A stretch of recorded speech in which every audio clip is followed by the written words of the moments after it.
Okay, close your eyes for a second. You're standing out on your deck overlooking some land that you own. It's early morning. You have your coffee in hand. You're watching the sun come up over the Grand Mesa.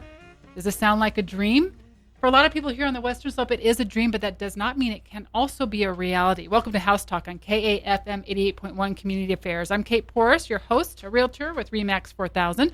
And each month I chat with local pros about all things home and real estate. All right, I don't want to waste too much time. I want to get right to it because in the studio today, Nicole Didero with the Colorado State University Extension. She's a regional specialist. And we're going to talk about hobby farming because I have a number of clients, especially people moving in from out of town, and they have this dream of owning a hobby farm. They have some land, they might have some animals, maybe an orchard. But there's a lot that goes into it if this is something that you're thinking about doing. And so Nicole's going to walk us through some of the good things, the things to think about, and also what it means for the landscape here in Western Colorado, because that also has an impact as well. So Nicole, thanks so much for joining us. Thank you for inviting me. So give us a little bit of your background. You've been working with the CSU Extension for, you said, 5 years or so? Yeah, 5 years. I've been at CSU longer than that. And this is my dream job because what Extension does is we support the community across Colorado. And Extension does this in a lot of other states as well, in providing people with information they need that they can rely on across so many different topics. And one of those is agriculture, which is a staple for Extension.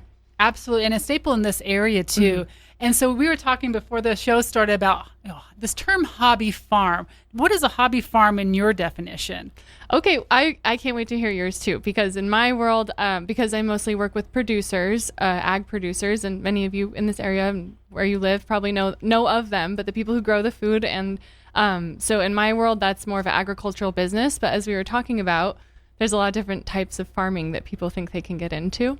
So I'm always happy to talk about other things than ag businesses because we serve anyone who wants to work in this community and be in this community in Colorado. So some of the clients that even recently I've been working with, they see these beautiful orchards or they see this farmland and it maybe has some goats or has some cattle or horses on it. And so they think, oh, this would be fun to have. And it would definitely be fun for a number of people.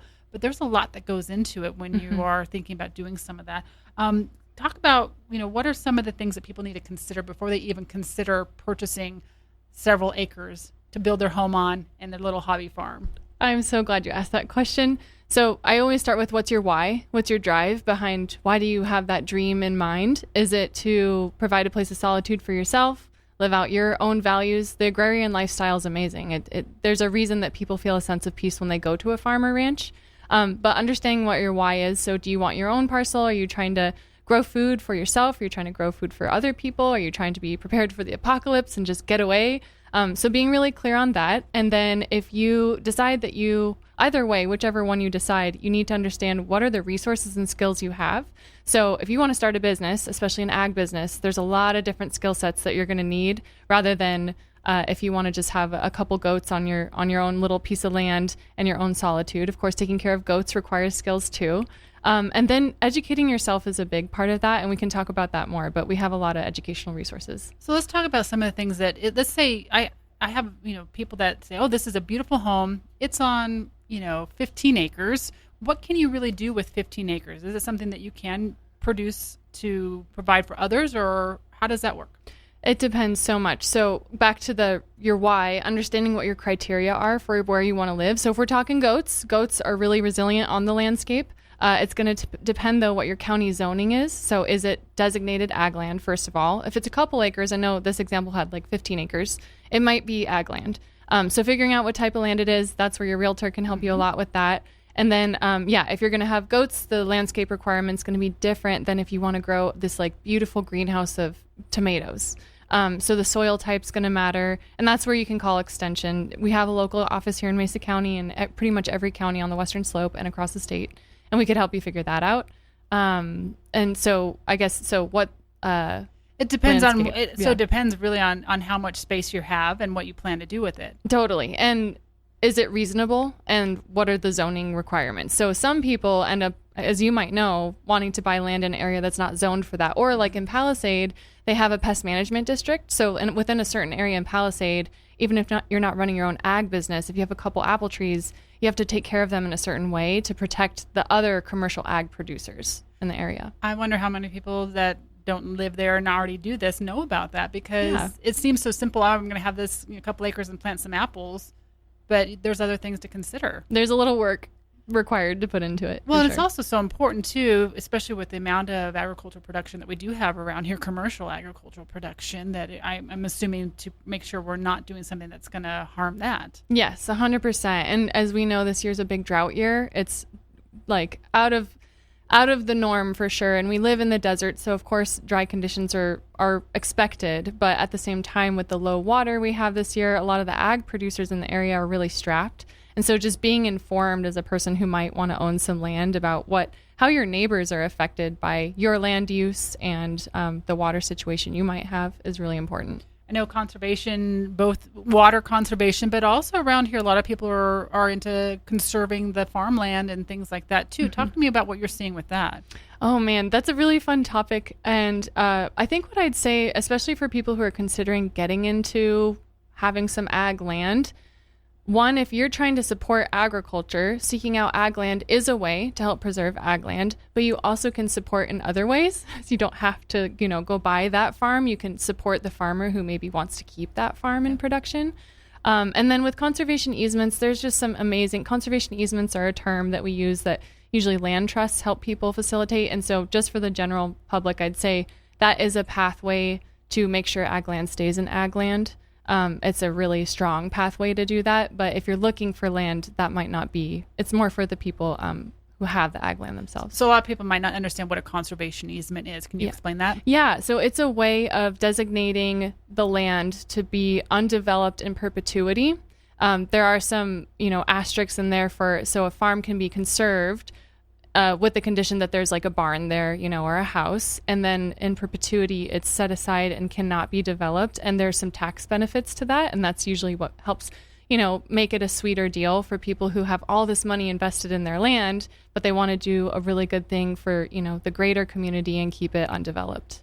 And that's something that you can do with your own land that you have, but when you go to sell it, that conservation easement goes with that property. Yes, so indeed. We see that sometimes in the real estate world where people, there's pros and cons. Obviously, if you're selling, some people might love the idea of keeping that as a conservation easement. Other people might look at that as like, oh, I had hoped to use this acreage for something else. Right. And so knowing what you have going in is really important if you're looking to purchase a property with that easement already tied to it. And that kind of circles back to like, what do you need when you're thinking about looking for land and educating yourself, and you being from this area? It's really important to understand the community that you're wanting to move into or, buy some land on and what their values might be. And those agrarian values are really strong in this area. They are. And also we are seeing people moving here from literally all over the country. The word is out about what an amazing place it is to live here. And so we see a lot of people moving in. I know that, development, I think a lot of people assume, as a real estate agent, oh, I'm all for development, which yes, I am in some way, but also there is that balance between, we also have these beautiful areas in our community that we also might want to preserve. What are you seeing with, it doesn't need to be an either or is it a both and? We can have conservation and we can have development? I think so. When we talk like this across different, parts of the community. So you being a realtor, me being an educator in ag, I love that we get to have this type of conversation, and including the farmers and ranchers in that, and anyone who's, moving to the area because they just fell in love with the peach orchards. If they're a consumer of that peach, then they're also an investor in this area, and it's part of their community. So I would say like having these conversations is important. And what's happening is, unfortunately, we are losing ag land at a really drastic rate across the nation. And that's largely because we just have this generational shift and it's really expensive to remain in ag. And unfortunately, the money you get back from what you produce isn't very high. So nationally, that's what's going on. But in Colorado, I believe, is the second highest state in ag land loss. The last round of data that was collected says that about over 1.6 million acres. So if you're looking for land and you're just looking for a couple acres, think about 1.6 million acres being lost. And that is over 2,000 farms going out of business. And those are all different scales of production, but we have this loss happening. So that's a really important reason to just recognize that rate of loss is actually pretty fast right now. Have you seen any examples of partnerships between conservationists and developers and things like that? Are there ways to work together? There are ways to work together, and it's not that easy, but it doesn't mean it's impossible. And I really want to encourage folks that phrase of if it was easy, it'd already be done is actually not quite true. I think people are really busy, and taking time to work in community can actually be kind of challenging. It can also be really helpful. So some cool examples I wanted to give was there are older generation farmers who are looking for beginning farmers and ranchers to come and lease some part of their land. There are easy lease agreements that Extension can help you write up. There's a really cool statewide program called Guidestone Colorado, and they have a database online, and it's a place where someone trying to lease out their land or sell their land can post it. And so buyers can go look, and this is ag land in particular. And then people who are looking for land can say, hey, this is what I'm looking for. And, someone who might be interested in sharing can put that there too. So circling back around to what we were originally talking about. So let's say, I have no experience in managing any kind of farming agriculture. Like I just try to keep the little flowers in my pots alive each year, and I consider that good. Understandable. But let's say I wanted to go out and to purchase some acreage, have orchards on there, have animals on there, something. There are ways to do that and tie into some of those other people that already have the expertise, the knowledge, the tools to maybe either lease out part of it or things like that. Mm-hmm. Correct? Yeah, there are ways. I think what can be challenging is that managing your expectations. So if you just purchased land or are thinking about it, getting to know your neighbors isn't always that straightforward. That said, there's great resources like Rocky Mountain Farmers Union, Colorado Farm Bureau, and they have local chapters of ranchers and farmers who meet, and that might be a good place to go first. And I would say giving it time. People have worked so hard to know what they know about agriculture, like decades. And even if it's not decades, like I have friends who are technically beginning farmers and ranchers, and 10 years of dedicating your life to this still is a lot of time and effort. So just managing your expectations and like being willing to be a listener is really important. But there's a lot to learn. Bottom line. Oh, yeah, definitely. And actually, I was going to say that if you're even dabbling in the idea, there's a lot of really cool entryways into like thinking about it before you commit to it. I know it can be a really expensive thing. Yeah. So one thing is that you can, go volunteer on a CSA farm might be a good place to go. We have the statewide Colorado Farm Fresh Directory, and that's a good place to go find out in your county where are the local farmers markets and what farms are listed there. They might be farms that are looking for people to come spend just a couple hours on the farm in exchange for food, which is amazing. If you're at all interested, go do that. There's a Colorado Master Gardeners program. You can get certified in gardening, and it's not for, you don't have to have knowledge before you go. That's part of what we do is we welcome everyone. And then the last thing I was going to say is that if you're just interested, going to those chapter meetings for the farmer and rancher groups, and getting to know them or go volunteer with them. Well, we were talking about how for a lot of people, it's a very romantic notion to have this farm, this orchard.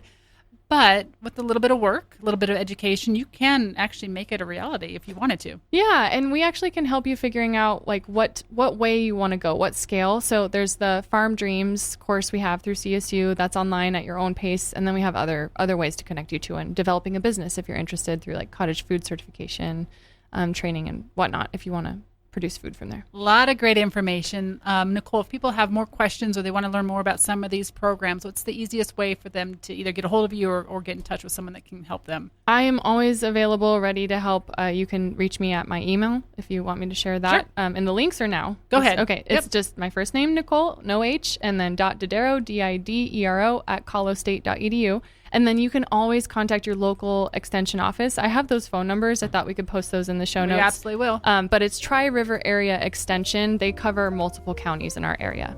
So they're always happy to talk. A lot of information. I'd love to see some people's dreams come true if this is what they have in their hearts. Me too. 100%. Nicole, thanks so much for being here. This segment airs on the second Wednesday of each month. You can also listen to podcasts on demand at KAFMCommunityRadio.org.